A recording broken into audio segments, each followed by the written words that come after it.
Good evening. Happy Tuesday, everybody. Welcome to From the Barracks. And, there's a few people watching right now. I just wonder if anybody could guess who the special guest is today.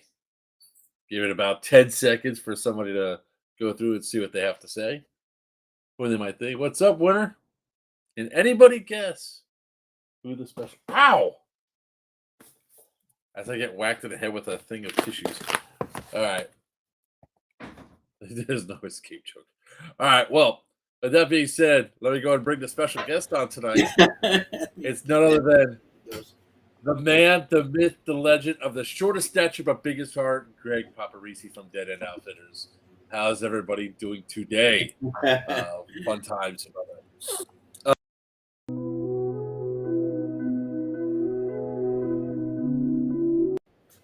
Is evidently going to be interrupted because I hit the wrong button. I'm trying to go figure out what was going on there. That was I meant to put the proper background on, but that didn't work. All right.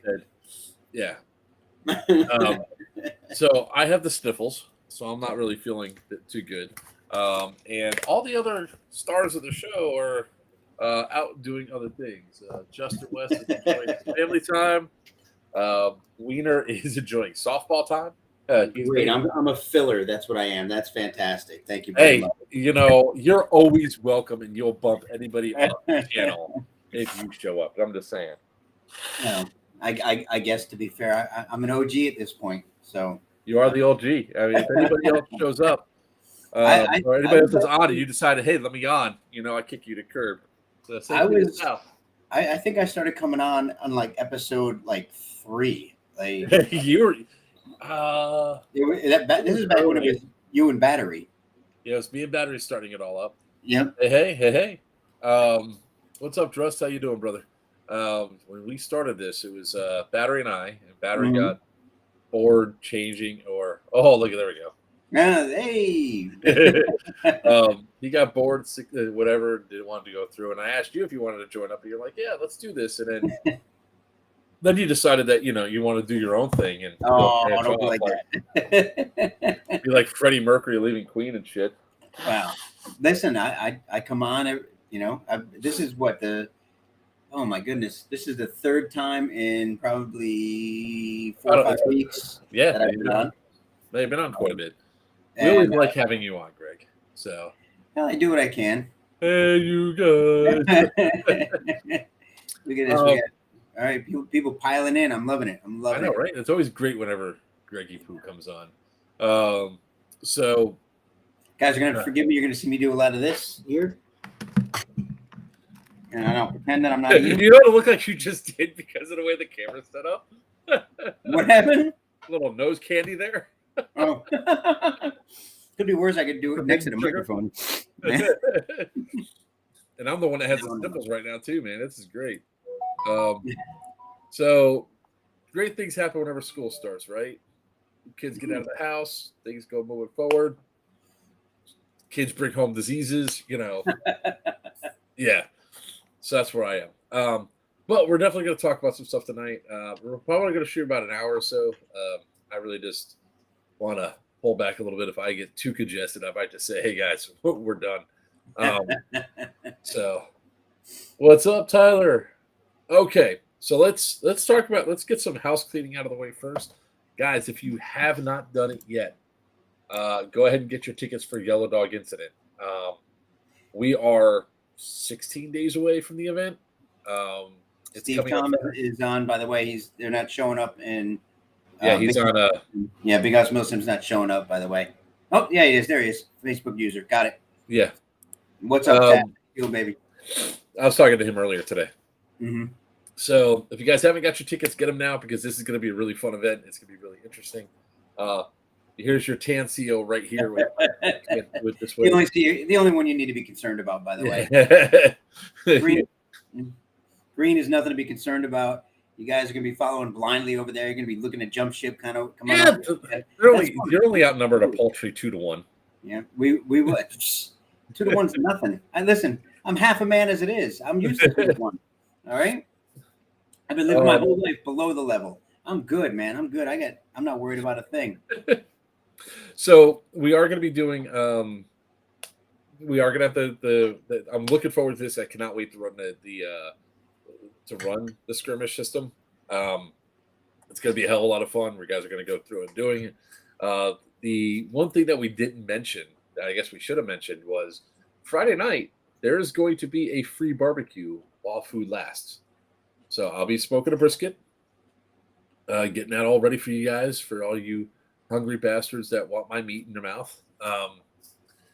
So if you guys come up while the stuff's there, I'm going to be making a crap ton of brisket. There'll be some coleslaw, probably some potato salad, starting at around 6:30 at night. There will be a bonfire that night. So we're going to have a good time with that.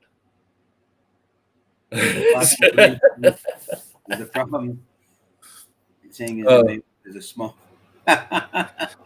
Listen, I don't know what he has in his hands. I don't know if it's small, big, or otherwise. I'm just saying that I'm not concerned.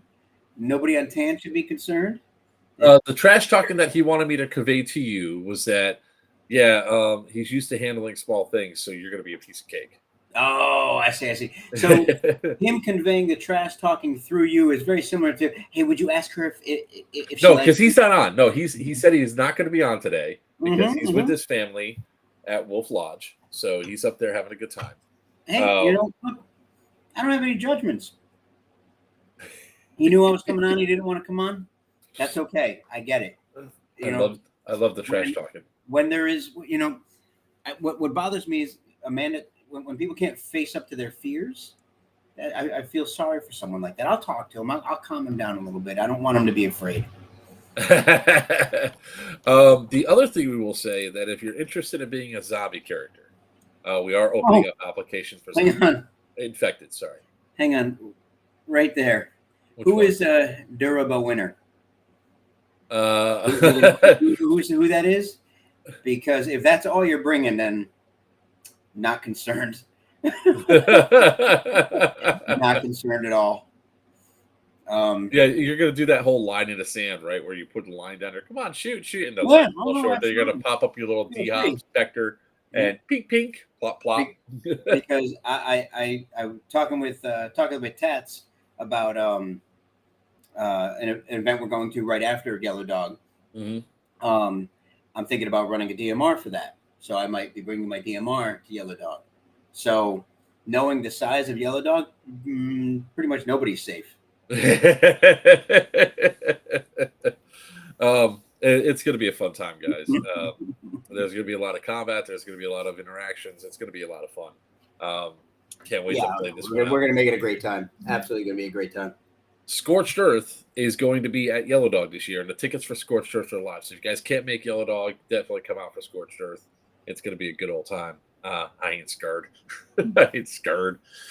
So that's like the first thing that, if you guys are looking at Yellow Dog, get your tickets. I will have to close tickets about 5 days before the event because I'm not even going to be in town. I'll be up there. So speaking of which, I got to get some monitors together, some TVs and stuff for you guys. For the 2 CPs for the information. So that's Yellow Dog. Scorched Earth, like I said, is going to be the same weekend. I think it's going to be the same price. Scorched Earth. Yeah, Tubbs is going to be the TAN CEO for Scorched Earth. He's going to try to get another victory for TAN. So we'll see how that goes. The other thing I wanted to talk about before we started talking about the main topic, which is field shutting down and all that. Second here. Like we mentioned, that is a little near and dear to my heart, and I do have some thoughts on it. I'd like to share with people who, as it don't actually have fields or anything like that, but I know a lot of people have thoughts on this, and there's some behind the scenes stuff that some people don't understand. So I definitely we're going to be talking about that quite a bit. So the last thing I want to talk about as the things as people start coming in and all that. Is let's talk a little bit about Pew Pew at Sea. So, for those of you who don't know, we have set up a the question for Scorched Earth. What dates are Scorched Earth? November 10th through 12th, 2023. There's the link for Scorched Earth tickets. There's actually in Scorched Earth, there's a actual discounted ticket that you can get if you have your skirmish band. So understand that if you do not have a skirmish band and you get the a ticket without the skirmish band, you will be forced to buy a skirmish band. Skirmish bands are required for the events that we're going to be having.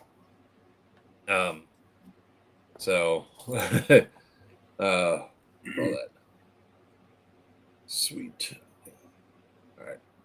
I just got my. Did you have your camo for Irene? Not a. I literally just ordered it. Yeah, that's what Stephanie and Mark from Ondigo Surplus hooked me up, and it's going to be shipped to my house, and I'll have it. Oh, you know what? Oh man, I didn't even think to reach out to them. Not even because I'd get a deal. I didn't either, but Steve Tom was the one that told me to reach out to him. I was like, oh yeah. Literally didn't even think of I need to start looking at them more. Damn it.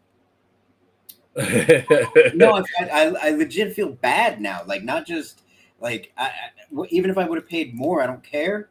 I would rather give them the business. Damn. I think you actually would have paid less, to be honest with you. I got a really good price for all my stuff. Shipped and secure shipped. I paid a total of $43 for the top and bottom. Getting EMR pattern gear is annoying. Okay. Let's Starseed. So let's talk about Pew Pew at Sea, right? All right, Papa. So this is where you make me feel guilty, by the way. Is this No. This is where I'm telling you have to come, because if you don't go, there's two people that won't go. So if I don't go, there's two people that won't go. Christian's one of them. Christian's one of them. He said, "If I go, he'll go." Is that yes? That right? That's exactly what he said. He said, "If you go, he'll go." You know. Oh my God! I really, like, in all seriousness, I don't know if I'll be able to at that time with everything that's happening right now. There's going to be such a crunch going on. I don't know if I'll be able to. I know I've got some time. Give me a little bit to see if I can work things out. I got to get with Seb, who owes me a free room. So he's got a room. I am not staying with him. No. I'm way smarter than that. Way smarter than that. I've seen him. Actually, Wiener needs a roommate too. As far as I'm aware, Wiener needs a roommate. Who does? Wiener does? Wiener, yeah.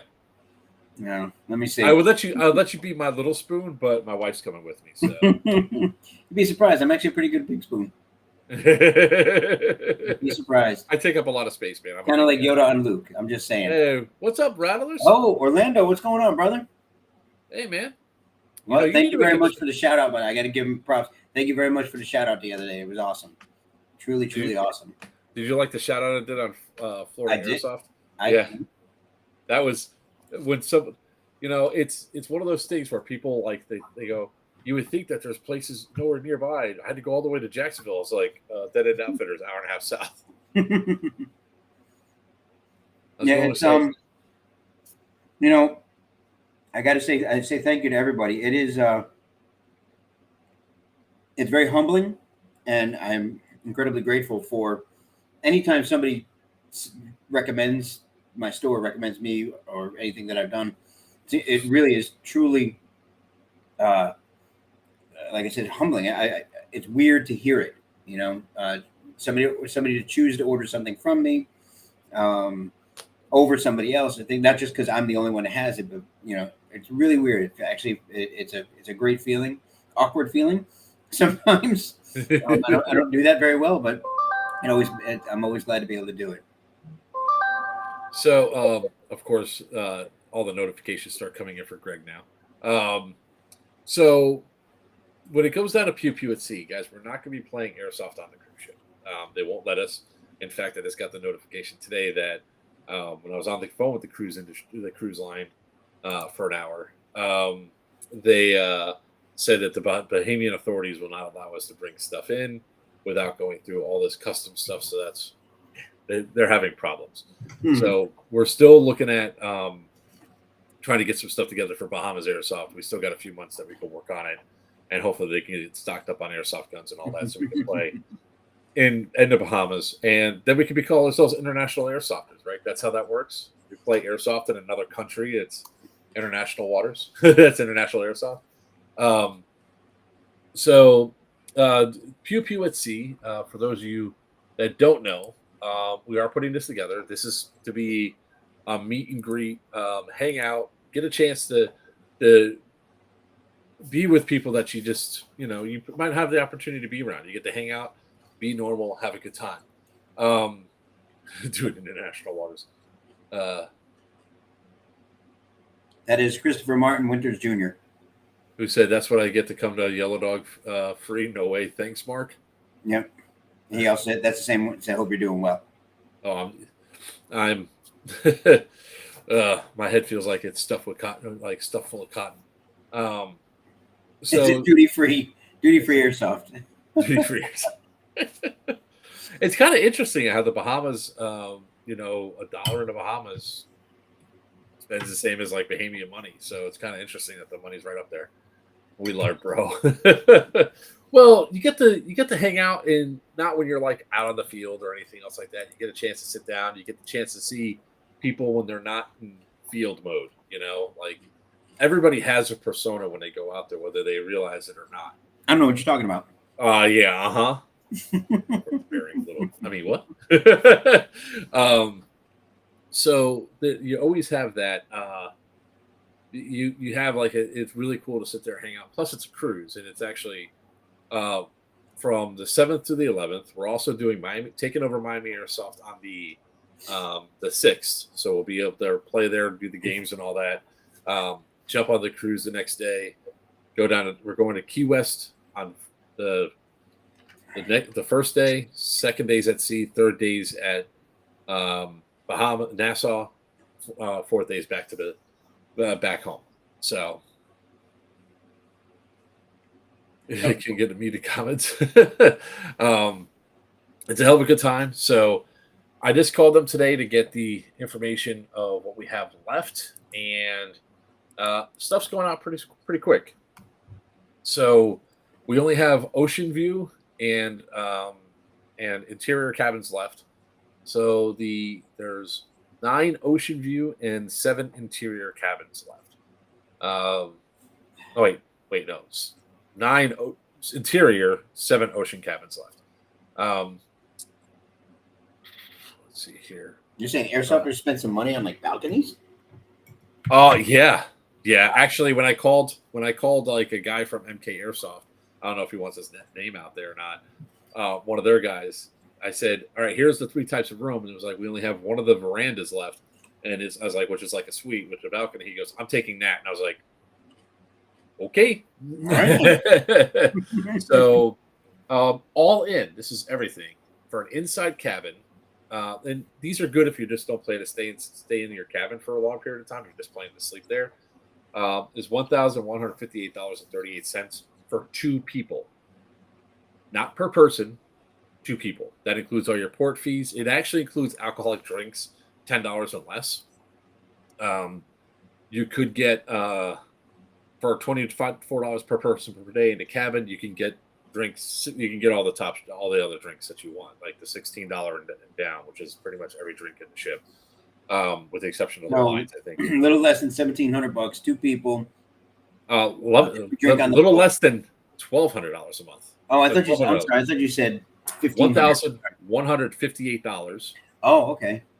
And that's an interior cabin? That's an interior cabin. Exterior or the oceanside cabin, ocean view, is $1,264. The verandas were the $1,700 ones. They were $1,768, but we're out of those. I mean, you could always upgrade your cabin to that, but they're like $2,400 now. Wow, so we actually got a really good rate. If I'm going to be with Wiener, we're going to want to be naked on a balcony together. So just saying. He's got a veranda. That's what I'm saying. Right. I'm just saying. I mean, All right. So I call Wiener and tell him, hey, Papa said he's going to go with you. Come on, man. Let's. You know what? Look. He and I will talk about this at Yellow Dog. I will talk with him at Yellow Dog. How often can you? You missed the last one. You only get to con me into one thing on a stream per year. No, that's not no per month. No, per year, sir. One big thing. I can kind of into one big thing. This is a big thing. You being CO is not a big thing. That's an awesome. Not a big thing. Thank you. That feels wonderful. That is your Dead End Outfitters. Am I going to be Rose? By the way, yes. You should see me pose on a couch. Fantastic. I will tell you this: if you're out on the front of the boat with Emma, just watch out for flying fruit. That's all I got to say. Watch out for flying what? Fruit. Food? Fruit. Fruit. like oranges. What? Did we tell you what happened? Were you not? Did you not hear what happened at like No. the shenanigans? Okay, so you eat Joker's meat with a naked wiener. The last cruise, part of the shenanigans that went on. So I got a bottle of champagne for every cabin that was inside of the first cruise, right? So there was a bottle of champagne. Now, if you don't know, champagne on a ship's engines are always running. The ship is always resonating. There's Yeah. always like a little hum that stuff going on. So the champagne bottles get shaken up just sitting there. You don't even have to shake them yourself. They just get shooken up. Yeah. We figured this out when Sarah and I went to the cabin. We went right into our cabin because we had the suite or whatever. We go through, we start taking off the top to the champagne, and I undo the wire. Before I could touch it, it explodes off and ricochets all across the room. Yeah, I think I saw there's a video of that. I think I saw There's that. a video of that, yeah. There's also a video of, me telling like Seb and all them this, and Seb and Wiener, who were sharing a room, and they decided to take it off. And I hid behind a wall and I opened up a door to just make sure I wouldn't get hit. And it went everywhere. And of course, Seb tried to chug it as it's foaming, and it all came out of his nose. It was awesome. But on Saturday night, the last night of our cruise, we decided to go to the front part of the ship, hang out, having a good time in a section that was, I guess, supposed to be closed, but somebody opened it up. We won't mention any names. And we were in our bubbles up at the front, and Paul, Red Eye, for those of you that do the Wasteland events, shows up, and he's got the bottle of champagne that he saved his bottle of champagne for the last night. We're like, yeah. So the night before, or that day, I was hungover and fighting off a sinus infection, to which, as I'm sleeping in my cabin, Seb decides to come in and waterboard me. So there's a preemptive thing of this whole leading up to what happened. So as soon as Paul opens it up, it shoots up. We're going 15, 20 knots into a nice strong headwind heading back to Fort Lauderdale or Miami. Mm-hmm. That cork popped up, flew backwards, and lands into the hot tub on the deck above us where there were people in, and they start cheering. So Seb jumps up in front of me. I just go, whop, and give a nice little tap that sends him down for like 15 minutes. Okay. So during all this, I was like, all right, we're out of drinks. Our drink package is full. They shut down all the bars on this ship. That's why we'll never do Carnival again. Carnival, Conquest, F that ship. We have an unlimited drink. We have a drink package we couldn't maximize because they shut down all except one bar. So yeah, you can imagine where that is. And there was no mudslides on it. What's up, Garcia? So there he is. Emma has a drink that has an orange peel in it. She takes the orange peel and then proceeds to throw it off the front of the boat. Which we're going into a headwind. We're going flying right back. They went, wee! And as I'm walking past one of the other, they call these things like big bubbles. They were these like wicker type chairs that looked like it landed right inside. She goes, "Oh, who the just threw this orange at me?" And I was like, "Uh-oh." She gets up. She goes, "Well," I was like, "It wasn't me. I don't have no fruit." This one was about to beat somebody's ass. And I was like, "I ain't saying nothing." I was like, "I'm sure it was an accident." She goes, "What do you know?" And I'm like, "I know who did it." Oh, okay. Well, but yeah, it was hilarious because just don't be around him. I still have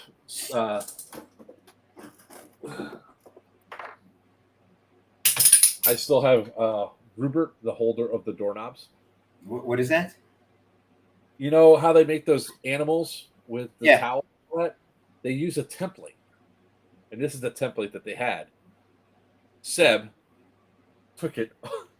When he went to waterboard me, he was walking by, saw it, said, "I'm going to take this," and walked to my room. And then when they went to waterboard me, which with the assistance of, Sarah letting him in the room, he left it behind. So now Rupert is mine. Okay. We also got these lovely door handles from the cruise ship, from the bulkhead doors. And you can't understand why I don't want to go? Well, this was a shitty ship. Oh, that makes it okay. You see what happens when they close down the bar? um, You guys oh, are dangerous in and out of the United States. Wonderful. but the ship that we're actually going on, let me just pull this up real quick because somebody else asked me for it. Like Christian asked me about it. This is the ship that we're actually going on.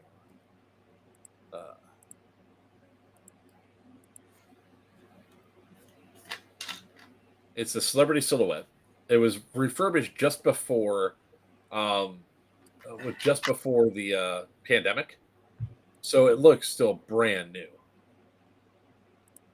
Take the tour of the Grand Foyer. Does it still have the plastic on the couch like my Nana's house? It might be. The pool deck looks awesome. Well, you can just go through and the solarium. This already looks like a huge upgrade from this from the Carnival Conquest. Ed, how do you know it's not? The Hideaway. This is where Greg will be the entire time. No, that's alcohol in there? Yeah. Oh, there's alcohol in there. Oh yeah, that's where I'd be. Oh, there's alcohol. So typically what we find, like I've been out to like Norwegian. Here's where I want to be at, right? I want to be up on the lawn. They have a lawn on this ship. You know where they have the lawn, right? They ran out of money putting stuff in there. Like, we got to fill the space. They just put a lawn. Looks way better than just paneling. Here's another place for you. Look, the Sunset Bar. Just if there's a bar that serves alcohol, that's for me. There's all sorts of bars for you, sir. Look, here's another one. The Sky Observance Lounge. I mean, you got so many bars that you can go to, sir, that you just love it. So yeah. My only problem with the drink packages is I have to spend the extra money on them because I do generally wear my fancy pants. And well alcohol is not somewhere where I live anymore. Just saying. Yeah, so the ships go through refurbishment all the time to where they make it look nicer and all that stuff. They update the ships I think it's like every 5-7 years, something like that. They go through and do it.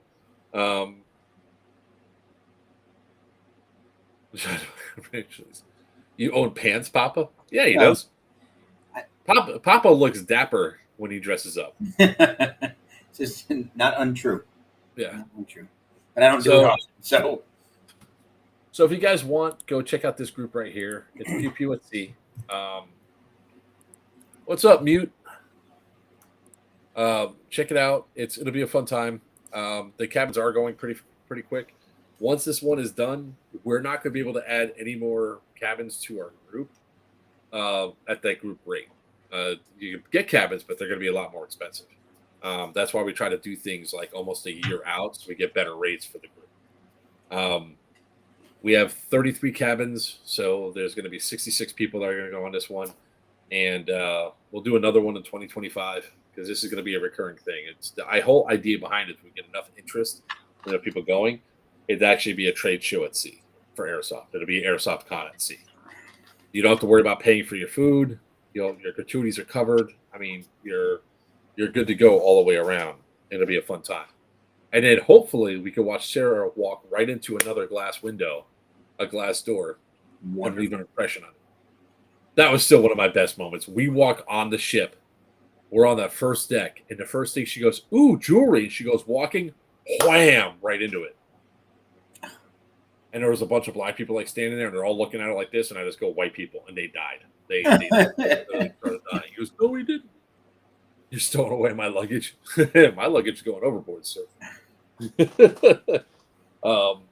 So one thing I did learn going on a cruise, though, don't open beef jerky and put it into your backpack. The dogs, maybe? Oh, yeah. Yeah. I got pulled out and searched. No,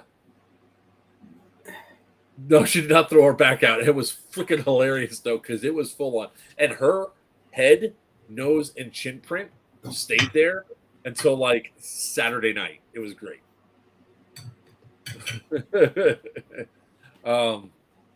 but it really is a good time. I know that, like I said, I know that that Wiener's looking for a roommate there, Papa.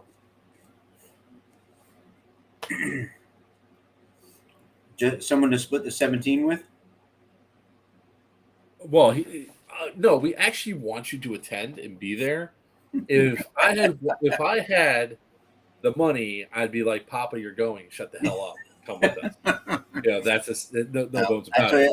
Let me talk. I'll talk to Wiener at Yellow Dog, and we'll see. We'll see what we can do. Also, Jetfix puppy channel on a plane. Oh, you just get pulled out. They'll sniff when they got pulled. When I got pulled out, right? The guy's like, sure, it's beef jerky. I was like, bro, it's beef jerky. I was like, it's literally right there in that pouch that your dog's sniffing up. Sure. Pulls me in there, opens it up, start going through it, and he's like, and the guy is literally shaking my bag after he took everything. I was like, I'm telling you, dude, it's just the beef jerky. He goes, who brings beef jerky in the plane? I was on a boat, and I said, the same guy that was stuck in traffic and needed a snack this morning. That's who. But and it's going out of Fort Lauderdale too, so it's not even going out of Miami. So everything's going to be a lot easier to, Lauderdale might as well be the same distance as Miami for me. No. Sure. No, it's worse.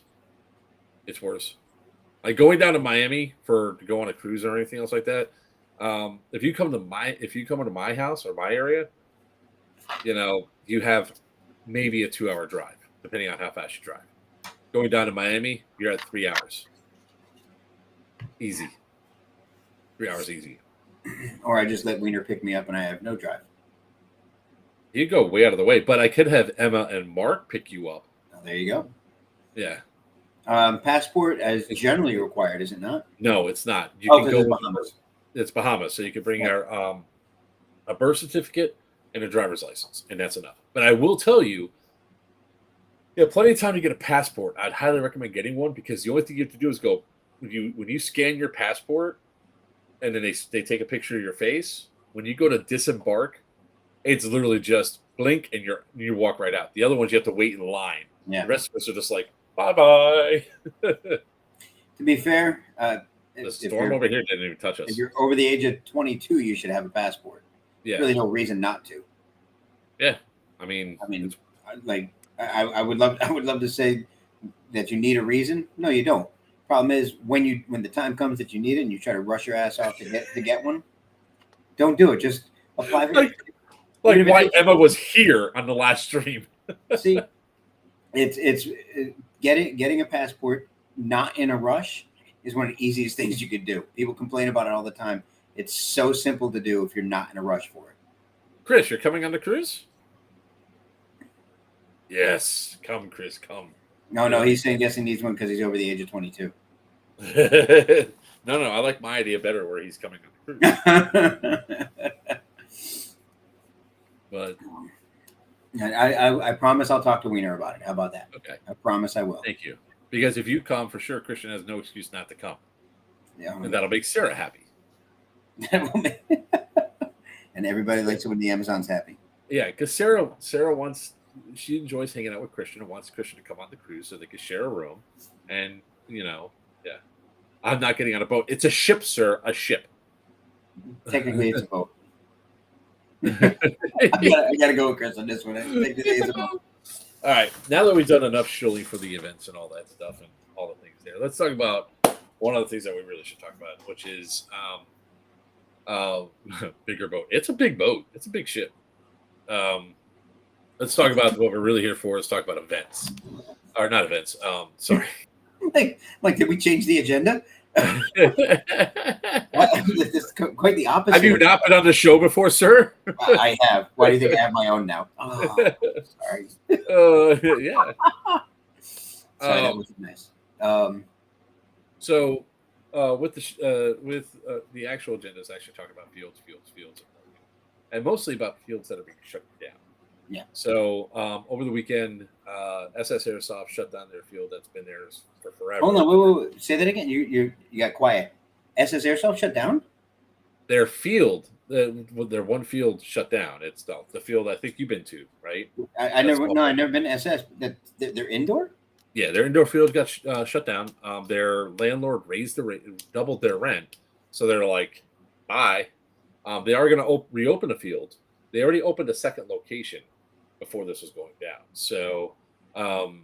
but with SS Airsoft shutting down, and again, it's another one. And when I say again, I mean it's when it comes down to these things, it's either people stealing locations, like just flat out saying, "Oh, I could do this. I could take this established field and run a new and make a new field out and take it over, rebrand it, and rent it out, and not have an airsoft field." I don't think that's what's happening at SS Airsoft. I think literally that they're just trying to force out SS so they can get another renter in there, or the place that does, I think, the police cops or the cars or the training can expand further. Yeah. But in SS case, this is probably a good thing. I'm sure Steve will probably disagree with me, Right. Yeah. No. because he has to build rebuild the field and everything else. But the field has always been kind of small and compact, right? Mhm. It's oh,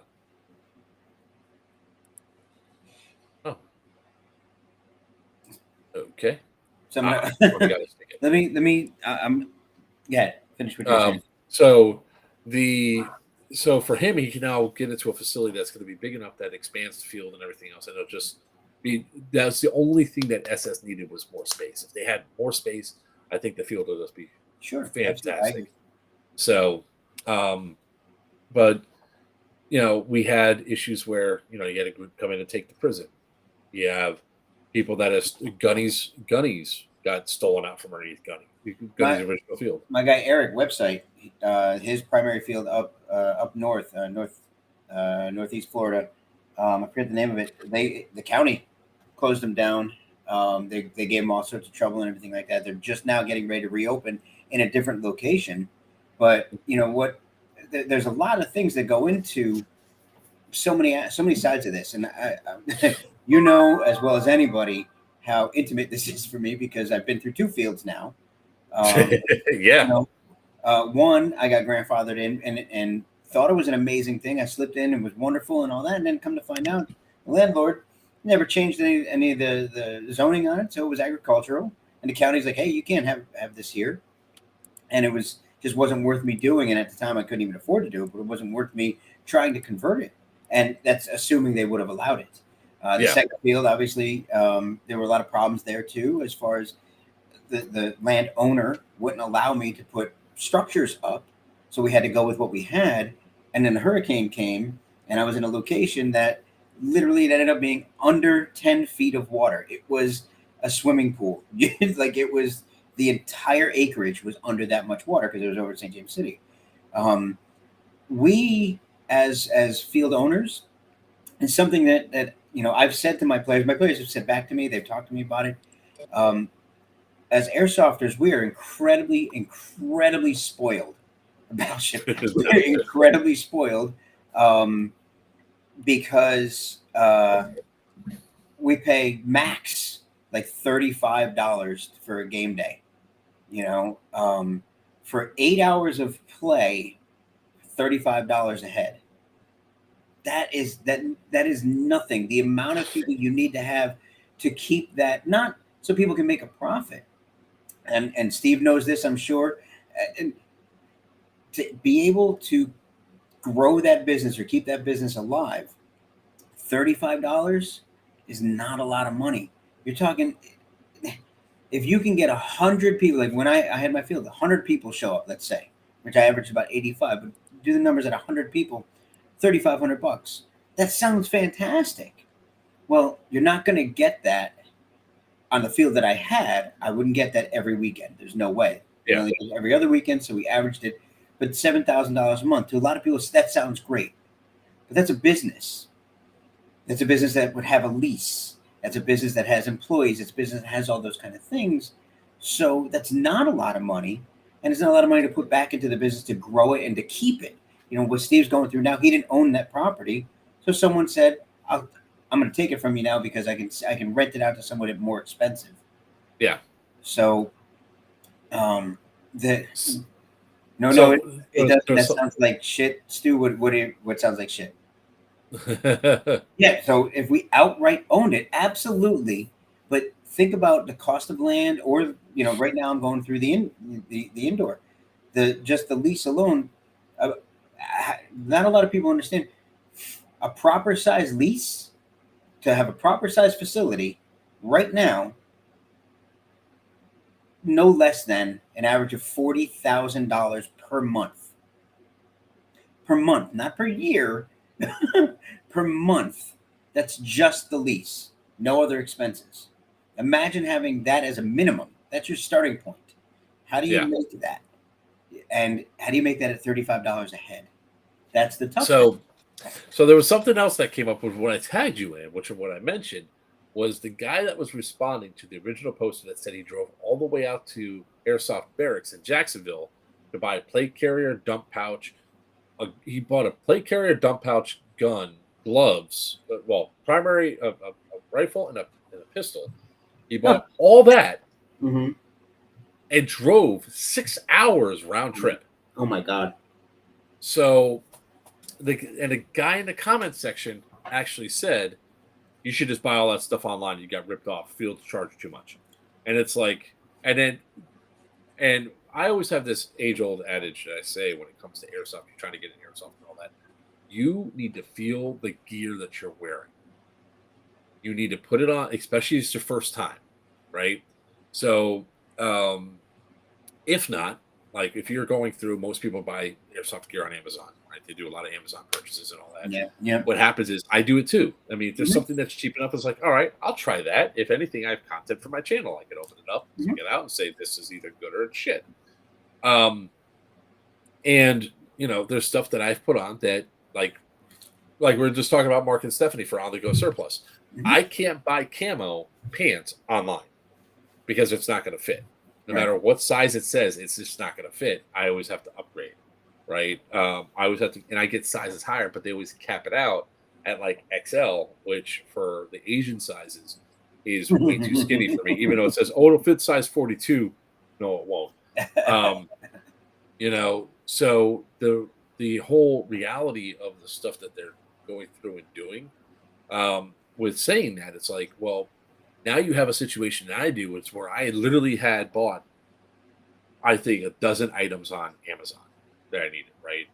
The face masks I like, the whatever. I go through stuff to see, is this cool? Will it work? And I'm doing it for my channel.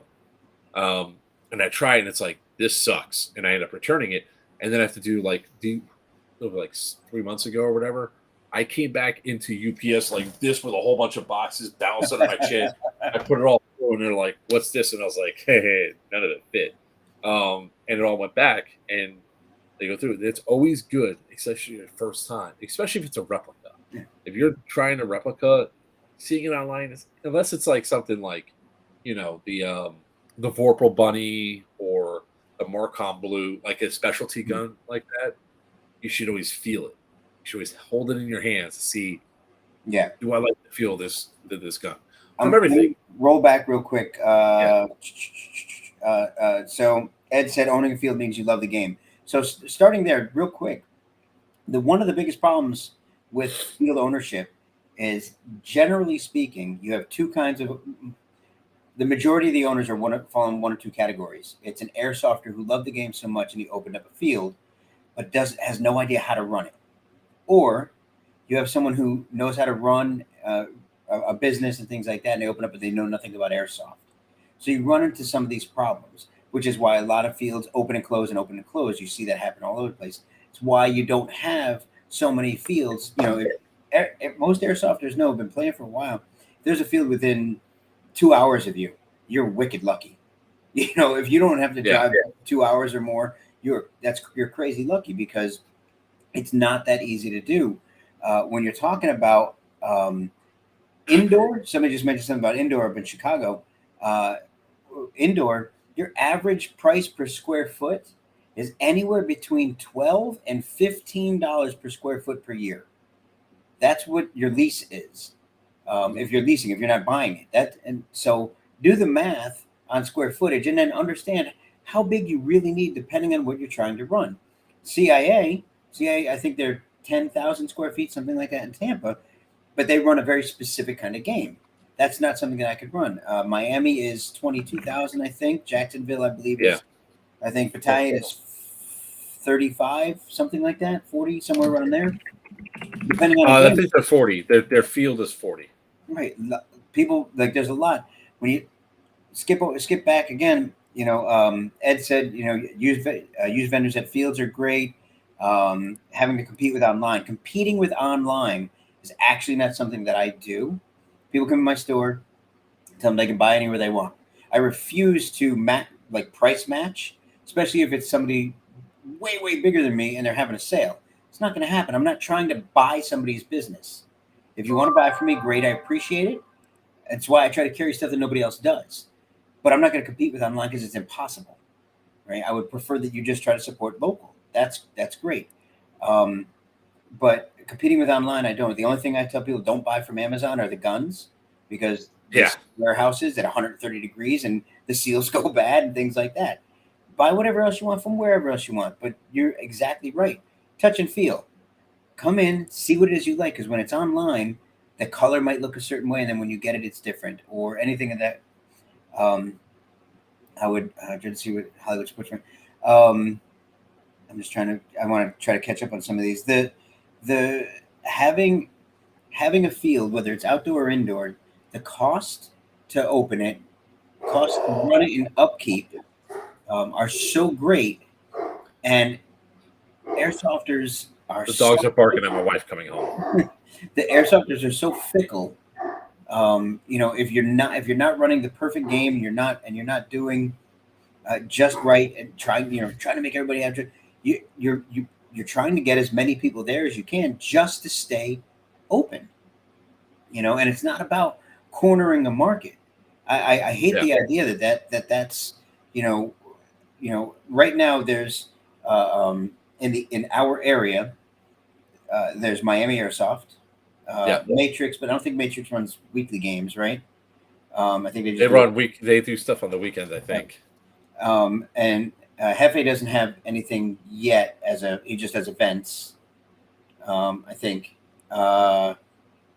Then you've got, just as you move north, the next one. How bad is the? I'll get to that one. I'll get to that one, because when you get to, you come up. I'm gone right now. So I was the next in line from there, and then you've got CIA, and that's a very specific field. And their store does not look like it has a lot, except the focus is only for SpeedQB. Well, but that's their focus. Mm-hmm. And then you've got then you go up to you got Danny up Black Tiger, and he's got, now here's the thing, Danny he's got a full-time job. A lot of, it's hard to run. So the field he has out there, he finally was able to open a mobile store, and he packs it with as much as he can, but he's not open 7 days a week. He's not even open 5 days a week. He's open 1 day a week, and then 2 days a week every other week or something like that. So trying to make the money to keep it going, to keep the flow going, to keep people there playing, it's not an easy thing to do, guys. And to be honest with you, I would love to see it would benefit airsofters if the price went up, if an average rate of, say, $50 per game day, if it went up to that. I know, but listen, think about if the ownership put that back into the businesses, what you would actually have then. It's hard to run something. The numbers I gave, you already know how I'm offsetting the cost by having something that large.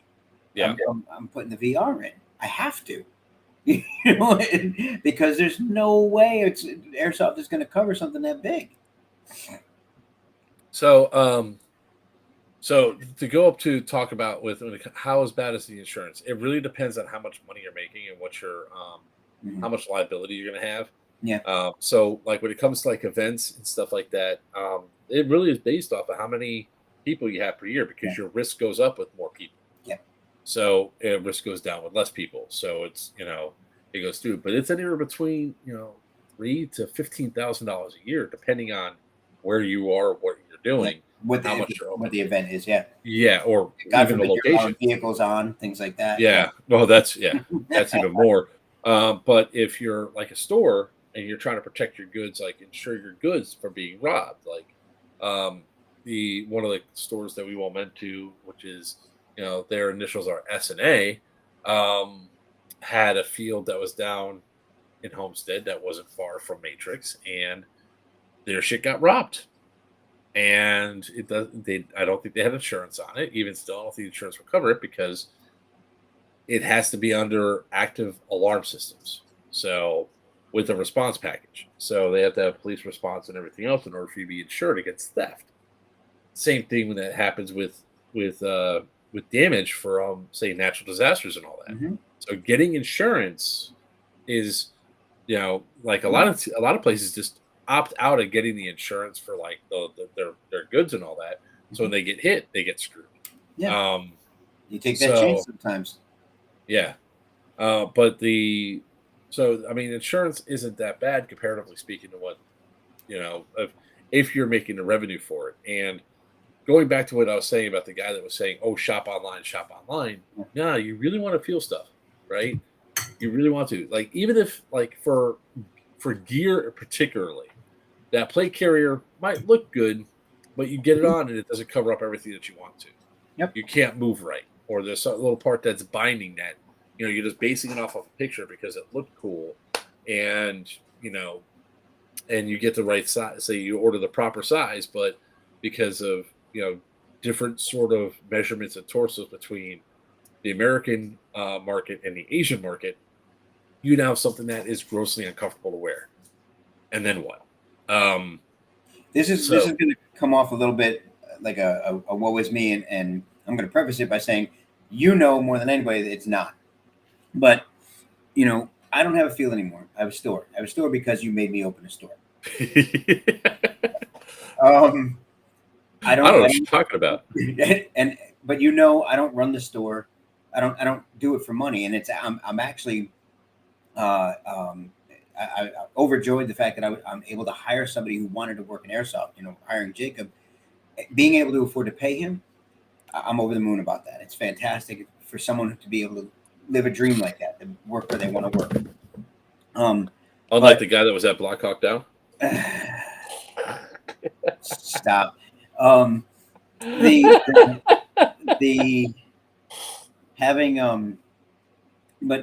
Having a store, my online presence is very limited. I'm not very good at that. I'm trying to get better, but I'm not very good at that. So there's not a lot of money. Right. Nice.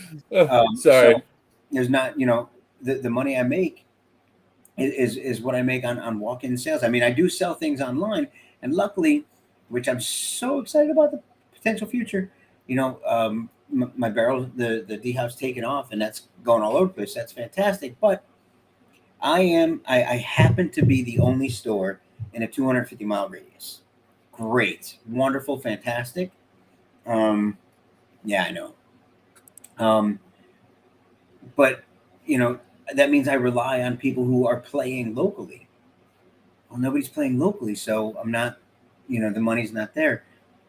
This has to be a full community, meaning we all have to support each other. That's why, Stu saying before about, $60 a case and all that kind of stuff, as a player who plays sometimes 2 or 3 times a weekend and $3 a day, I'd still play if the money was put back into. See that right there. And that's what I'm talking about. Danny, the only thing he jumped at Danny for this guy right here, by the way, Danny Scorso, see him right there? Yeah. God bless him. He drives 2.5 hours, 2 hours to come down to the store. And since he's come, we've had to do a couple of tweaks on a gun that we fixed for him a couple of times. His patience is wonderful. We got him back going where he's going, and he is just absolutely fantastic. His whole team now, one after another, slowly but surely, they're all getting D-Hops. They're all getting fixed by us. It's. I mean, that's one of those feelings I said before is a blessed feeling. People coming to me when they come to me, it's amazing to me. But it doesn't happen as much as it should, not just for me, but for everybody. For local stores, local business, it doesn't happen. The support has to be there. We have to agree to raise some of the prices. I don't want to. I used to sell burgers for $2. My players made me raise the price, not even me. For real, like, when I did, they were like, "It's about time." I'm like, "Yeah, I don't know what you're talking about." But we have to agree to do that because even an additional $10 per head, if you're getting 100 people, that's $1,000. That makes a difference in what can go back into the field, even if it's just keeping the place open. Yeah, that's the hardest thing. So I am. What's up, Mr. Walker? You know, thank you, Danny. I appreciate that. It fantastic having you. Only I didn't seem to get my my gator when you came down last time. I'm just saying. Damn. No, Wow. we as a community, which is why, somebody asked me one time about talking about Black Tiger. Well, first of all, um, Danny's a friend. Danny McKnight's a friend, but it's a good field. I'm going to send people there, and if anybody asks me about a field, even a field I don't care for, I'm still going to tell them go try it. Why? Because we're still all part of the same community. We got to get out there. I shrimp next. Okay, I'll take that. So it really, field props. Things need maintenance. Supporting the community as a whole is incredibly important. If you want to keep the places that are open, you want new places to open up. It's got to be worth it to some people. For me, it's worth it.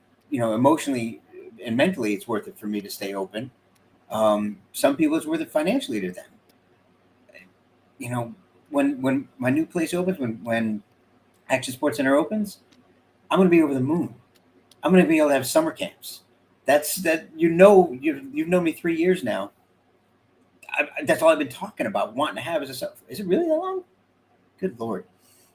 I want to have a summer camp where kids can come and day one they pick their parts, and by the time they're done, they've built a gun. That's amazing to me. That's what I want to have. That's what I want to have. No, and I go over towards the end. Steve, that's awesome. ASG? That's awesome. Yep. What Steve is that? Always have to work together.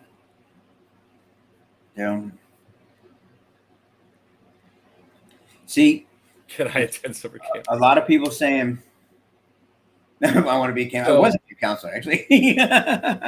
But so most of the people that when they're going through and you don't realize, like when it goes down, look, yeah, there's some stuff that if you can't find it at your local store, buy local, obviously, or buy from Amazon, whatever. Right. Yeah. Right. If like, and I get that there's some people that just it's not physically feasible for them to do it, but sometimes it's just worth it to go to those stores and check them out. It's like when I travel, one of the things I do every single time, like when I go up to Yellow Dog, I'm going to be stopping off at a couple different stores to check out what they have. That's what I do. It's I go through and I want to see what's out there because every store has a different selection.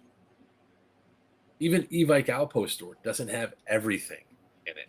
Right. Like when we went to Houston, the E-Bike Outpost store didn't have all the stuff that was there. There's some stuff that's carried at some of the stores that E-Bike doesn't even carry because they got it from some other obscure way.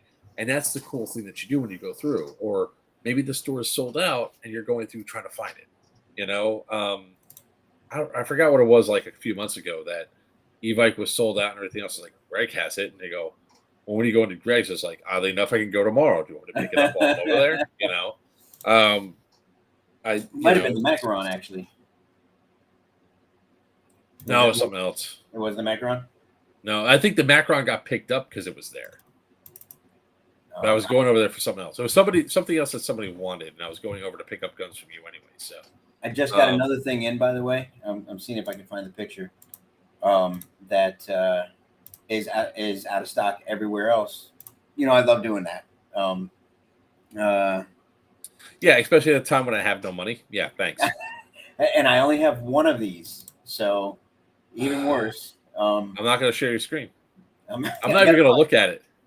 I got to find it first, and you'll when you see it, you'll have to share the screen. Oh, there it is. Found it. Let me see if I can find a good picture of it first. Let's see if that's a good one. But the other downside, while you're looking for that, I'll talk about the other things that goes through. Like in the case of SS Airsoft, yeah, his rent increased, so it's not like they're stealing the field out from underneath him. Because if he leaves there, nobody's gonna do that field. I just hope he takes all the props with him because his field was awesome. Okay, I won't rule over this, just, but just got I it in. know somebody Just else got who it in. will. It's check this out. It looks good. It looks gorgeous. They did a beautiful job. Absolutely beautiful job. Oh, Yeah, what's up, Steve? yeah. They fantastic job. It's the limited edition of the smoke wagon, so Ooh. it's got the gold in it and the ivory. Yeah. Hey, And Steve, just saying, we got an event in a couple of weeks that you're more than welcome to come up to with your stuff. Abduct, bed for yellow. Hey, people need to come. I mean, the event's going to be a good time. People are going to have a blast. It's gonna be something that's definitely worth it to go out to for sure. But when you talk about the other aspect of it is, yeah, rent increase is one thing.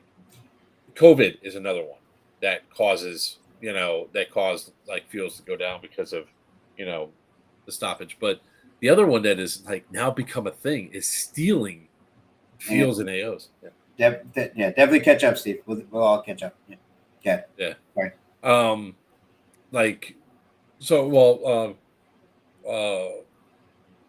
You said stealing. Crucible Airsoft. Yeah. Well, I was trying to think of the name of the field. Crucible yeah. Airsoft shut down because the landlord was like, no more, we're done. Yeah. And cut them out, So, but then you had like F-13. F-13, Mm-hmm. the landowner realizes how much money was being made off of airsoft and says, I want a piece of that, or I want all that, and Right. turned around, blocked access, and effectively stole a field. Gunnies. Gunnies was the other one. Gunnies was a perfect example of just pure freaking greed. And now the funny thing is, you don't hear anything about the old location anymore, right? Gunny's old location, because at least Gunny did the right thing to protect his interests by making sure he reclaimed all of his wood. He leveled all the structures. Just that's basically what happened at ASG. Yeah. And hey, what's up, Gert? Yeah. Um, Green and Fields. yeah, it's happening a lot. Like Josh, right? Josh, he's owner of CQC holsters. I think I met him once or twice. But that's exactly the problem, right? We had an organization that likes to cosplay as World War II German soldiers, steal the prison out from underneath us, right? So it's all stuff like that that's going on that we as players really need to protect against. So if you know that a field has been stolen from the proprietor and all that, and I don't mean like a field owner that's just a bad business person that lost it because they didn't pay their rent or whatever. That's one thing, right? If somebody doesn't pay their rent, somebody doesn't, do whatever, and or like say the landowner dies and the kids have it, that's a different story. We're talking about straight up theft where there's going to be having events. They're planning to have events Yeah. at those locations like F-13 and Gunnies, and the Crescent Prism was all just straight up theft because they wanted to take the funds for themselves. That's the sort of stuff that we also have to stand up for as a community and stop from happening. Like, they're not patronizing. It's like, well, maybe they how they got it was ill gotten.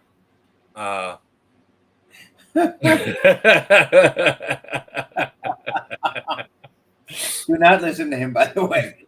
Josh has more bad ideas. Hold on, no. See, Josh is the bad decision fairy. He's saying it's a great idea. No. Josh has more bad ideas. He has great ideas too. Don't get me wrong. He has some fantastic ideas, but he also has terrible ideas as well. He and he should show the video. He should send me a copy of the. Oh, I actually have it. I should show it of him using a launch or just a 40 millimeter shower shell, and it exploding on his hand. So, oh yeah, let me see if I can pull that one up. See if I can find that. Winner? No, because if you give them any money, it just encourages them to continue doing it. What's that? Durable says, when someone hearing show up at Crescent, cause havoc, get them kicked off. No. Fun.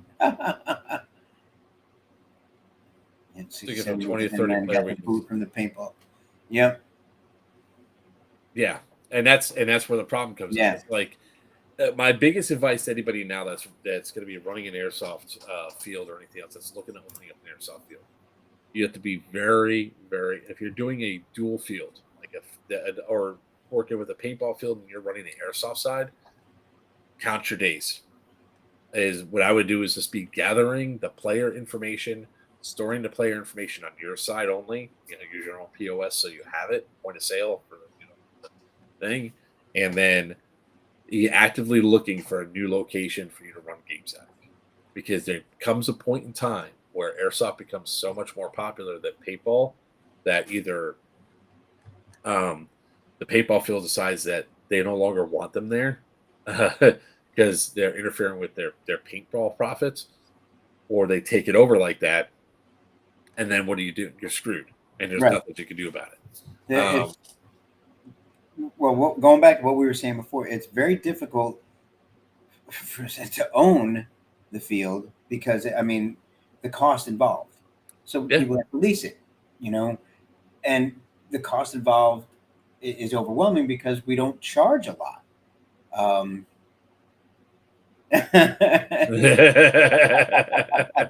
Like I was saying about Danny. What if you just fill the parking lot and don't play? You still gave them money, and they don't care if you play.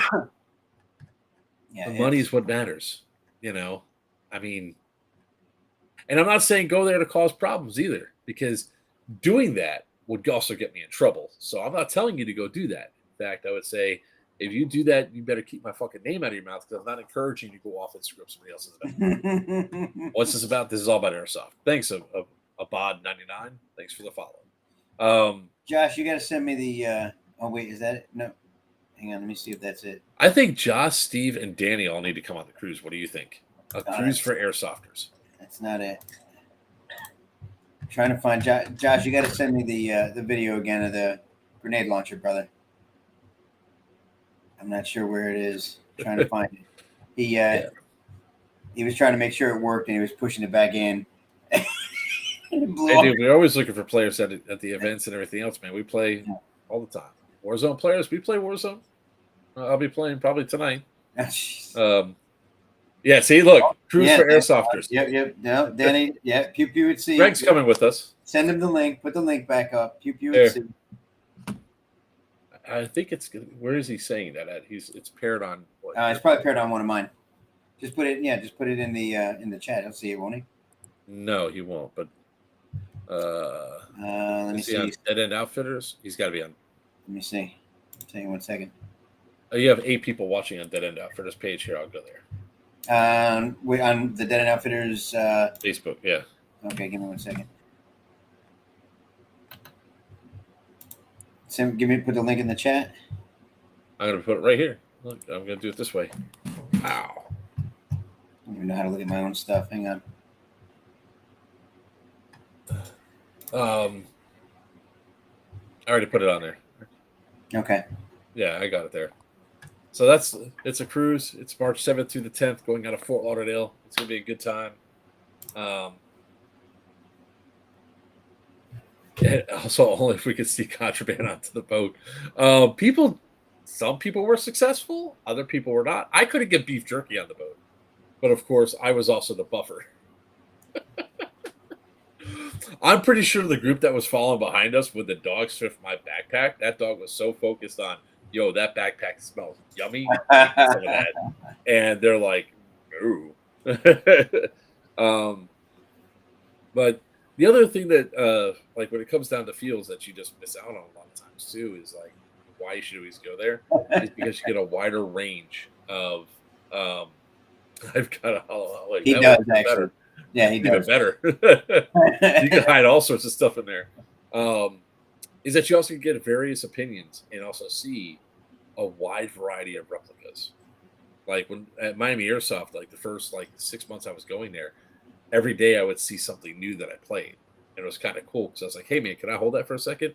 And I got to feel it and say, Mhm. okay, I like this, I don't like this. It's like that one guy's gun, he's like on the field when I played against him, full range of the field, and he was hitting like a freight train, right? At field limit. I was like, oh, this stings. All right, what do you got? Let me see what you got on there. And I picked up his gun, and it was real. It had the weight of real steel, and it was freaking heavy. And I was like, wow. And all the stuff that was there, I realized even though the gun was severely accurate and was a nice fast trigger and everything else, the fact is the gun weighed like 5-6 pounds, and it's not conducive to my style of play. I didn't like it. So imagine if I would have felt it, got hit by it, and be like, you know what? I'll just buy one. God, I'd be like, shit. uh, oh, Gert wants to be a sponsor for next year. Nice, brother. All right. Aren't you coming to Yellow Dog, Gert? Where have you been? We haven't seen you at like 2 games, man. But yeah, and for Steve and Josh, Dan, part of this thing is to network and everything else with other airsofters and all that, and have a good old time on the cruise. So it's not a bad price at all. Like I said, we're kidnapping. I mean, we're bringing Papa with us. Wait a minute. What? Bought him, hated him. Yeah, that's what I always recommend. Let's see, is this gonna mess me up? What's that? I was trying to pull up the live video on my YouTube. So Daggerland's gonna transfer things. There's I like this topic a lot. It's personal to me, but it brings up a lot of different things. A lot of people on here said that they would pay more. I've had people tell me one-on-one that they feel $35 is a lot. So, I mean, if you compare airsoft to any other action sport, paintball or like laser tag, it's the cheapest of all of them. And for the most part, it actually has some of the most advanced play. Most paintball is a bunch of inflatables on an open field, unless you're playing woods ball. But even then, a lot of inflatables. Laser tag, you're paying $25 per session, which is usually only about 30 minutes. So, you're not really getting your money's worth there either, comparatively speaking. But what would it take for what would make it worth it to people to pay $50? The new place we're opening, I would say one of the things we're going to be doing is tracking. Everybody's going to winter just says it. Pay more per day. It'd just be a thing I do monthly instead of bi-weekly. What if you got? For example, though, if there was a reward system, you're paying $50 a game, but after a game, a day. Come on, man. Jesus. What? You said $50 a game, not a day. A game day. A game day. Okay. $50 a game day, and maybe after so many games, you get a free game. Or if you pay a subscription, like an annual subscription, and you get unlimited play, or a certain number of plays per week, things like that. Is that worth it to you? Those are the kind of things that we're trying to fish all that out. We're trying to see if that is it. Joker Papa, I'm hoping I plan to open an airsoft field in the middle of Georgia within a year. I'll say two things. One, awesome, good. Yep. Yes, please do. We want fields, right? And if you open one, I'll be sure to come up there and try to be there for you. Can you hear me? You dropped down. Can you hear me now? That's better. Yep. Better? Okay. And I'll make sure that as long as it's not on an event weekend or weekend I'm doing stuff, I'll be there for it out. The other thing I would say is indoor, indoor, indoor, especially in Georgia because of weather, because of heat. And I'm just talking about a pure business thing here. If you get make sure you have some sort of air conditioning or something there so you can run games 24.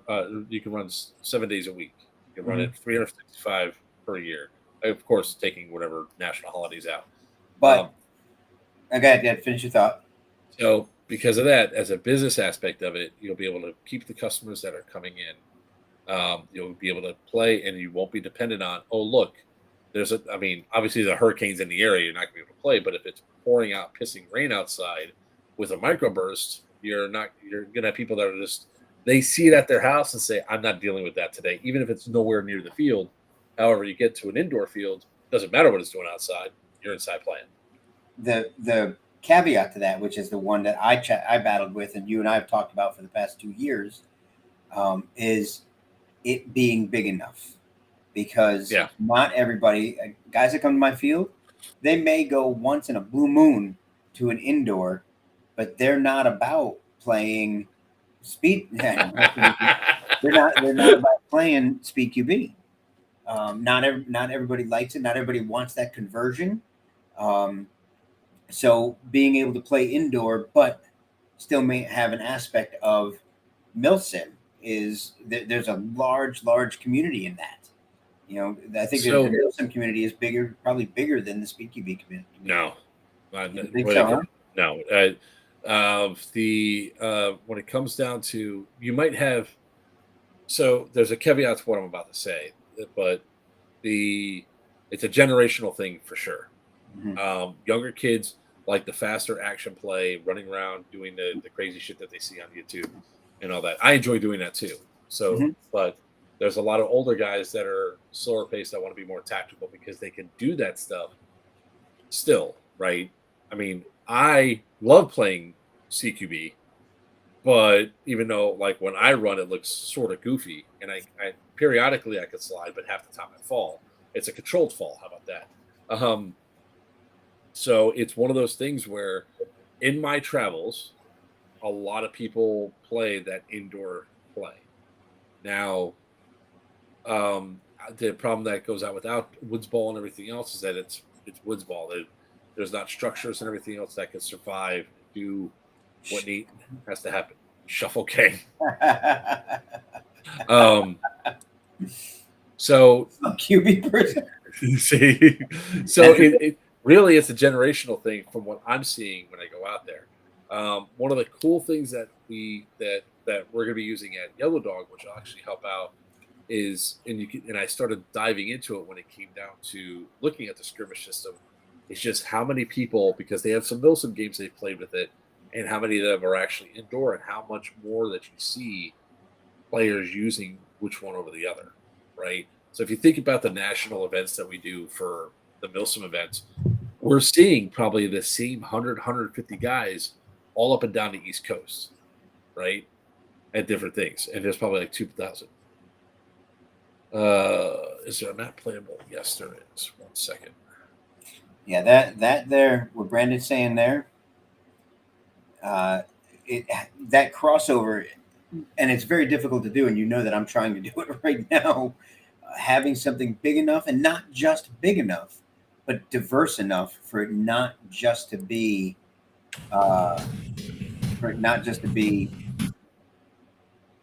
like open play. What I'm working on,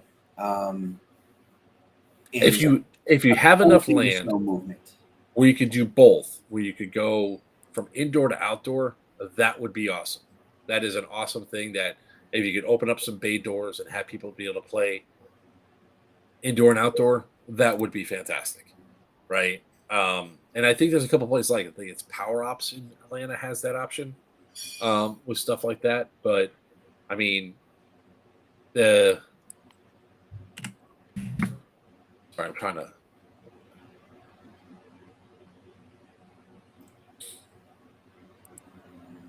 What? Oh my God! Oh jeez! Dog, get out! Oh, whoa! Lovely. Whoa! Oh man, Um, oh, that was bad. Um, so the here we anyway, so yeah, I mean, the finding that gold, that gold standard, that in between, the indoor, so you're out of the weather, but outdoor gameplay. That's the toughest one. And have when you have that, how do you afford it? How do you keep people coming? There's so many different aspects of it that it would be less of an issue if and I keep coming back to this, and it sounds like this is something I'm going to do, and it's not. If the standard hadn't been set so low to begin with, when I took over Op 31, when I first took it over, we were at $15 per game day. That's right, $15. Um, and we went up to 20, like right after I took it over, and we started to grow. Started adding things, building things, demolishing things. I created a whole new parking lot. Started doing it, but by the time I was done there, we were at 25, and when I opened up down at Battlegrounds, we had to go to 30. Absolutely, Just. Absolutely. Anything you need. I mean, feel free to hit me up, on Messenger or anything if you want. So I want to talk about with Brandon about this one. So, like Battalion, when you go to Battalion, having that 45,000 square foot arena, that's a big arena. And there's a lot of different ways that you can flank around and do stuff. It's a big arena. It is good. Yeah, you don't like it, so I don't like the way it's laid out. The fact that it's that big, it's beautiful that size, but I don't care for the way it's laid out. I just don't feel like it was well utilized. I mean, first of all, the ceiling is like 40 feet high. No, it's not that tall. It's only about 25. Dude, think about where you're at in the. Everything looks taller than you because you're looking up from a shorter area. Shut your mouth. Think about where you are in the staging area, looking down, and there's still an up from that. Yeah. Well, so wait, Battalion? Yeah. That's all right. I was about to say the next field, and I'm like, no, wait, it's not. So in my head, I was thinking about Nashville. Oh. You haven't been to Nashville Airsoft yet. No, so I have okay. Not. You're right. It's about it's actually 35. I think it's 35 feet tall. Is because it's standard warehouse height. So it's about 35 feet tall. Yeah. Yes. It's huge. So underutilized. Yeah. But that also might be because of their insurance or the fact that they just don't want to invest the money to put that place right there should be like Medina from MK Airsoft, where you have 2-story structures that are that you can run around, interconnect, and do such great. You can do so much stuff with that space there if you had it. I mean, it is. It would be so. It could be. It could be so much better. The layout there, I agree with you, is wrong, but there's definitely a place that you can flank around and do stuff. Now, going over to Nashville Airsoft, the last time we were there, they've added some stuff to it, so it actually made for like you would go into structures. It's like it's a structure that's bigger than my office here, and there's no walls inside. Outside, they have a couple windows and doorways, but it was just a rectangle, no props, no nothing. The last time we were there, they've actually increased a lot of that, which was great because you had more stuff that you're maneuvering around. So if it's above like 25,000 square feet, I think if it's laid out properly, has enough space, especially if you could do 2 stories, you're adding structure and adding pathways, it could work. Mm-hmm. I'm just saying as a pure business aspect of it, the thing is during the week, you'll get people at an indoor field over a woods ball field, hands down. But your cost is also dramatically more. You're correct. You need to be open more days. Like you need to be like Miami or something. You have to be open 7 days a week. You got to have offsets too. That's like you got to be able to cover it. And then if you build it up right, and the other thing that people forget about is theme. Because if you theme it out to be like a town or a city or something like that, where you have things that are call-outable, you could also then get like police departments training there, which is also a huge amount of revenue that could come in. So, all right, hang on. So we got a couple of questions. One, Yeah. Winner asked, I just want to know how much Papa would charge to build a 350-foot plus sniper. So that's the Veritas, and the Veritas comes in at, I think, oh God, I think I remember it being around 7 something. If I remember right, the total cost of the Veritas is seven and change. And that carried a 0.5 gram BB over 400 feet, accurate at about 360 with 0.5. But we can talk some more about that. Winter also, you're looking at a place for events at 110 acres. Only thing I can tell you about that is 110 acres is humongous, absolutely humongous. I mean, you really like consider the utilization when like GTI is only, I think, 60 something, isn't it? No, GTI is more than that. The GTI or Guardian Center, one of them is not that big, like comparatively So speaking. I was talking to Winter. I know which facility he's talking about. And the thing about like a lot of these bases and all that, like the prison is 35, or it was 42 inside the wire. Yeah. Can you actually do me one favor? Old. What about old factories? So some depends on the factory. Warehouses and factories are not as big as some people think. Just to give you an idea, depending on the kind of gameplay. Again, like a place like CIA, who has a very specific style of gameplay, you can have a smaller space. Yeah. If you want to have a more diverse gameplay, if you want to be able to change it up, things like that, my opinion is you need to start just for the gameplay area at 30,000 square feet. That's not the whole facility. The facility needs more space than that because you have to have a store, you have to have a place to eat, you got a place to stage, you got a lot of things. So just the playable area has to be 30,000 square feet or it more. could be it could be smaller, like MA's at 20. The playable area is 20. Mm-hmm. And that field is set up in such a way that it is really if it wasn't for some thank you. If it wasn't for some of the bad player behaviors, MA would be a destination spot hands down. It's the player behavior that changes that. Yeah. If you ran MA Airsoft, if you were running it, it'll be a destination space for the Tri County area, easy. Now, and I'm not saying that lightly. I'm just saying. I know it.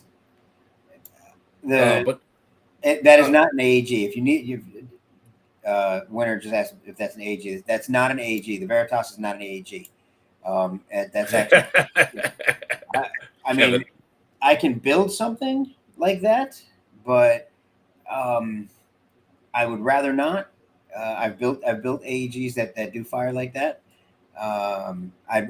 When you start getting to that kind of that level of joule rating, when you start getting something that pushing that hard, you want something that's a little more stable, and that's when HPA comes into play. There's less detonation going on there, so you want to move over to HPA. I want to address this one real quick. Yeah. So, yes, if you're deciding that you're going to try to do, unless you have investment or money that's already there, that you know what you're going to build and what your build out's going to be, the reality that comes down the line is yes, it could be very cost prohibitive, right? But when you talk about outdoor, now again, we're basing the opinion of outdoor versus indoor, or at least I certainly am. I think Papa will do to an extent because he had to cancel game days because of Florida and the weather, especially in the summer. Like here right now, I mean, it just now started cooling off to where we did not have 115-degree heat indexes. We're only at 98 now, whereas if you have indoor, it's, even if you have AC inside, it's even more fantastic. But, at least you can have proper airflow and everything else, the sun going down, adding to that heat index. There was like one time we were at your one field that had that built that the Pine Island field. Uh-huh. And it was in the winter time, and we got there, and it was 90 degrees outside. Outside, all of a sudden, GoPros were shutting off during the heat because we were just under that it's the intense sun. Yeah. So, I'm not trying to say that indoor is superior than outdoor. It's just that finding a really good outdoor field. Like if you go to, we don't have it here because we have weather that rolls in that prohibits it almost every single day. It rains at 3 o'clock or 2 o'clock, Right. especially on a weekend when you know you're going to go have fun. Yeah. You can bet it's going to fucking rain. But like Tax City in Southern California, for example, they have really great weather that they can run games Right. outside Yeah. and be. Yeah. If we were in a place that was 80 degrees, 75 degrees every single day, no rain. Oh, dude, I'd own 200. And the Yeah. weather doesn't deteriorate the structures like it Yeah. does in Florida. By the way, People do not give water enough credit. I forgot that we need an additional 5,000 square feet for CRISPR's patch wall. Yeah. Edward Meadows, hit me up, brother. I don't know which one you're talking about, but send me a DM because I'm always looking for new locations to have events at. I mean, we're in Southwest Florida, brother. It just gets like that. I mean, not all the time. I mean, it drops down. We get about 4 days of winter here, not consecutive. Look, no, it's not winter. We have 2 seasons in Florida: summer and slightly less hot summer. That's it. Like, it's really funny that whenever we go up to PA and people are like, "It's hot out," and for us, it's like 75 degrees, bro. This is full send weather right here. It gets down to 20 degrees, and it's like, whoa, we're never stopping. Never coming to visit. But that's the reason why there's like, when it comes down to it, having an indoor field, your structures get protected from the weather, right?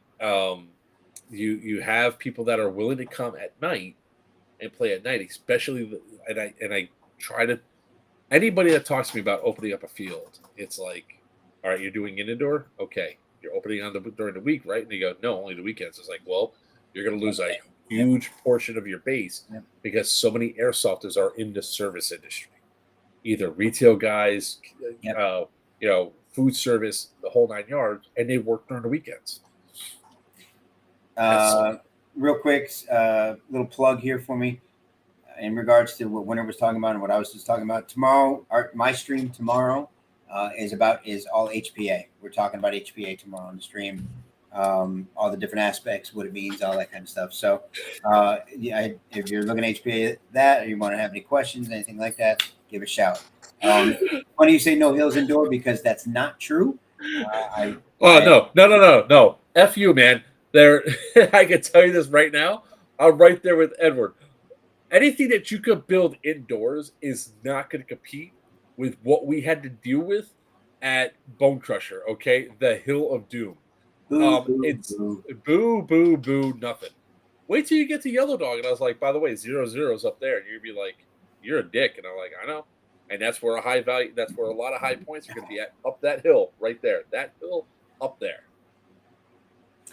So you grew up in the flatland. I'm from New England.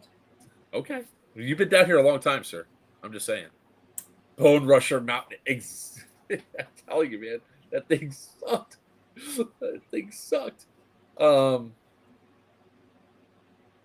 Exactly, Tubbs. That's a lot of things that a lot of these, like, when people, because it's not their full-time business.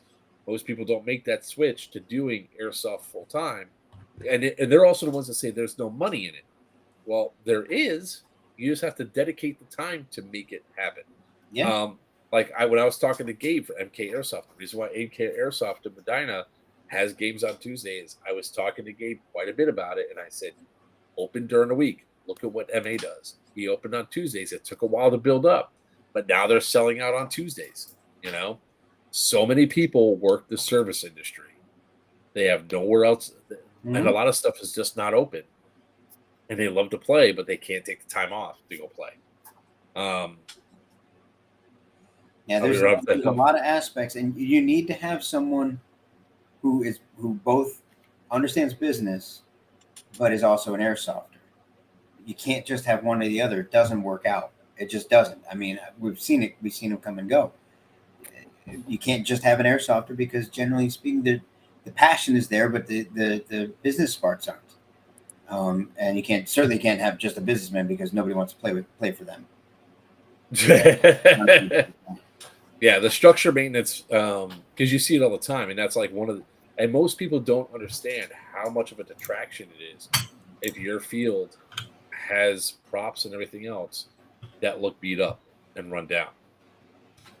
You know, um, got you.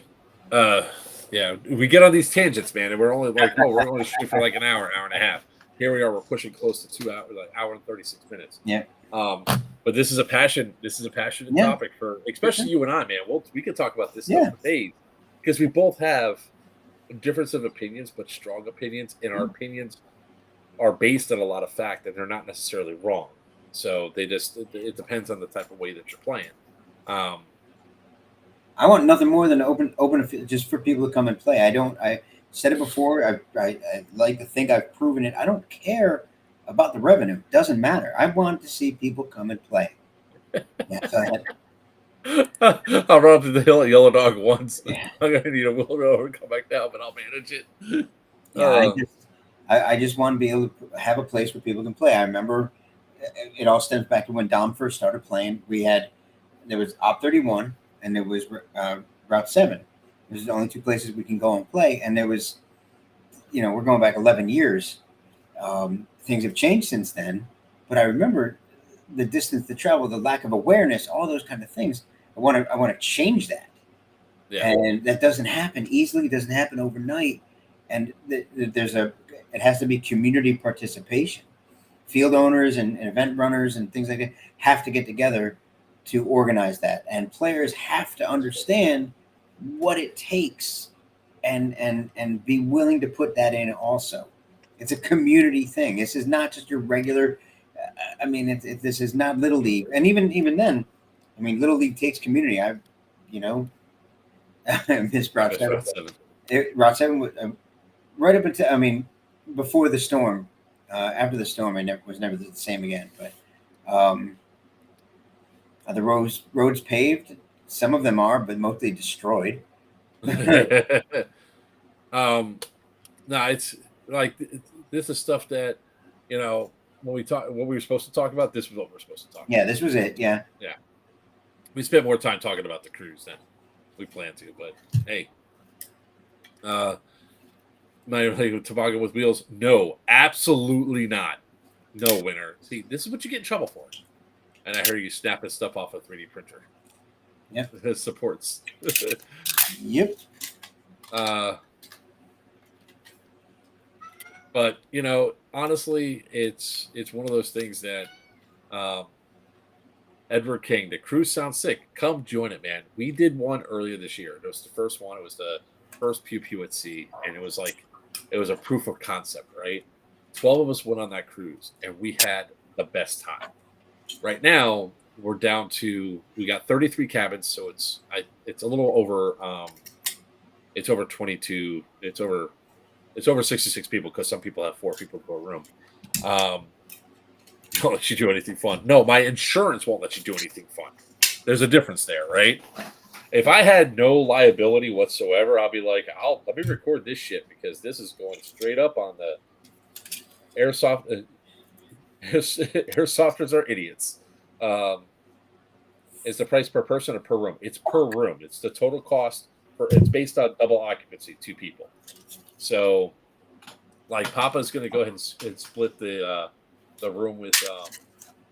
Did you just break it? No. Sorry. Don't mess with 3D printer shit when you're on the stream, because every single time you do, every time you get mad. You want to go get my failed print? It was a dragon. It was cool until the filament decided to get bound up on the wheel. Don't you just love that one? Like, this gets tied up and then the waivers aren't worth the price. Never mind. I'm not going to say it. Got that? Waivers. No, waivers will not. My insurance will not take your waiver. But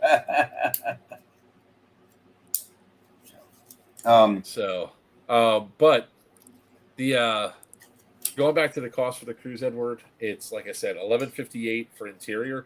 That includes unlimited alcoholic drinks. If you're an alcoholic, like me and Papa are, yeah.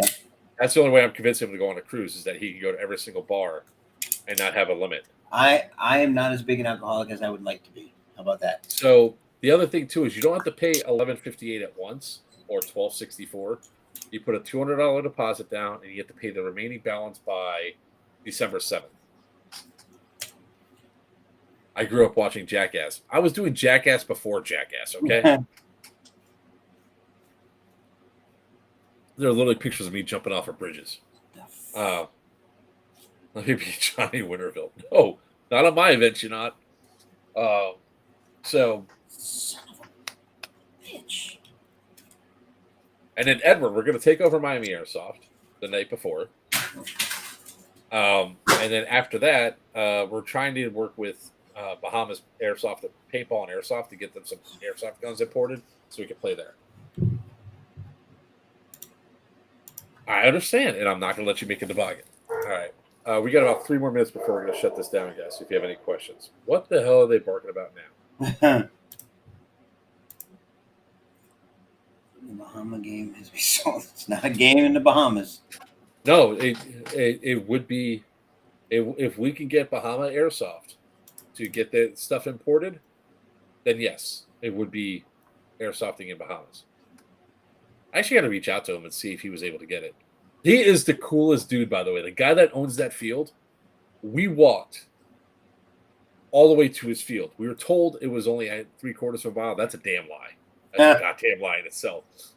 It's more like a mile. It's like almost 2 miles because none of the roads connect. Right, you have to walk this weird pathway, walking into traffic and everything else. It's fun. But that dude, when he gave us a ride back, he literally had 2 lawn chairs sitting in the back of his van that Weir and I were sitting in as we're going through. We take a turn, we're like, whoa! His kids were sitting on a cardboard box in the back of the van. Bahamas, man, it's different. So it was really good. That's what the industry makes bulletproof waivers. Any lawyer can argue. That's why we have insurance. Yeah, you'd wish that would be the case, but yeah. So Edward, if you want, reach out to me on Facebook, man. The cruise is actually really going to be fantastic. It's going to be a hell of a lot of fun. The shenanigans that we got up to. Now, this is not going to happen on the Silhouette because it's actually a ship that's updated, looks nice, it's been repaired. But like, if you ever want to know what a bulkhead door for a Carnival cruise ship looks like, there's one right there. And they do have mud slides, by the way. I did verify that they have mud slides on the ship. I wish we could do it. The only way you could do that is if you buy if you buy a cruise ship. I just see the radio flyer wagon.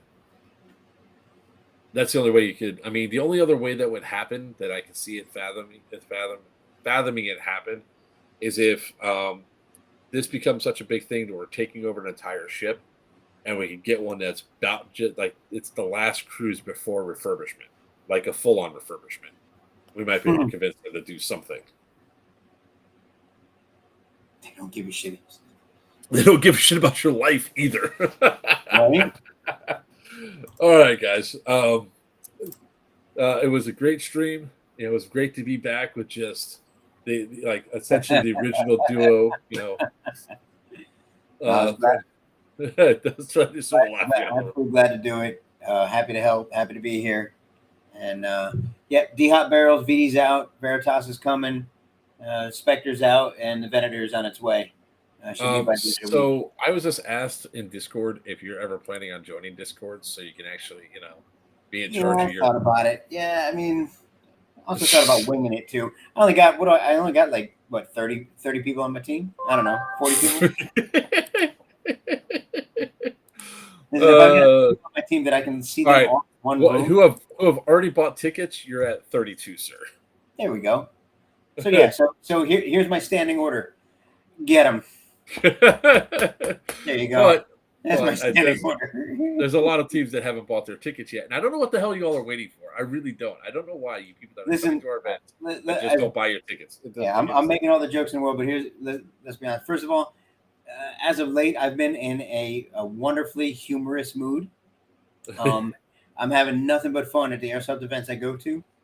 Those of you that aren't aware, my sledgehammer has become part of my kit. Everywhere I go, the sledgehammer comes with me. If you're not sure what I'm talking about as far as humorous goes, you may recognize from previous Thunderdome or upcoming Thunderdome. The upcoming Thunderdome. Oh, thank you very much. Oh, it's fantastic. And I plan on behaving in a similar fashion at Yellow Dog. Tyler, before I forget, you need to talk to Gabe about bringing the raffle item from MK to the event, since Gabe's not going to be there because he's going to go to a wedding and be in a wedding, man. Choosing a wedding over airsoft. What the hell's the matter with him? But all kidding aside, guys, we love to have you out there. We do this. We do a lot of this for you guys. In all honesty, it's the same 19, 20 people, 30 people that watch us every single week that keeps me coming back every single week. I actually feel guilty if I don't stream like we typically do. Winner, just hit me up, brother, and we can talk some more about it. Go ahead. Sorry, Joe. Yeah, that's okay. We do this for you guys, and we try to be entertaining as possible. Every week we try to do something to bring this stuff out there and also go through. But with that being said, my head is starting to, I don't know if you guys can tell, but my head's starting to kill me now. Staring into the light that's lighting me up right now is giving me nothing but migraine. May I have a hug at Yellow Dog? I need my back cracked badly. Sure, I could crack your back, brother. That's not a big deal. So with that being said, check out Yellow Dog Incident. Cora, come on, back off. Fuck. Sorry, guys. Yeah, you're starting to get there. I've been there, and then the dog just comes in, and as I'm trying to grab something, just takes her entire head and nudge. And ladies and gentlemen, y'all have a wonderful evening.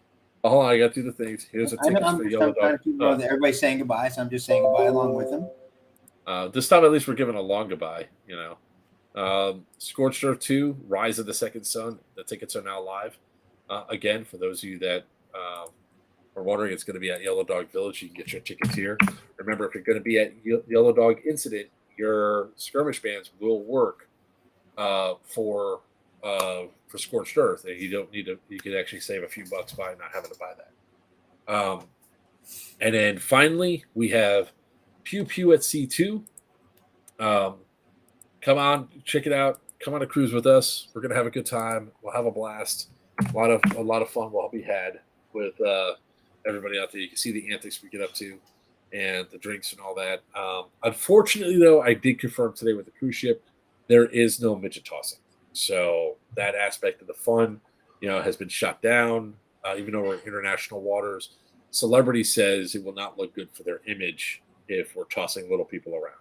So I know that's going to kill a lot of people, but come check out with us, have a good time. Until next time, I am Joker for Players Wanted. With me, the man, the myth, the legend of the shortest stature but biggest heart, Greg Paparisi from Dead and Now. Until next time, may your BBs fly true and your opponents always call.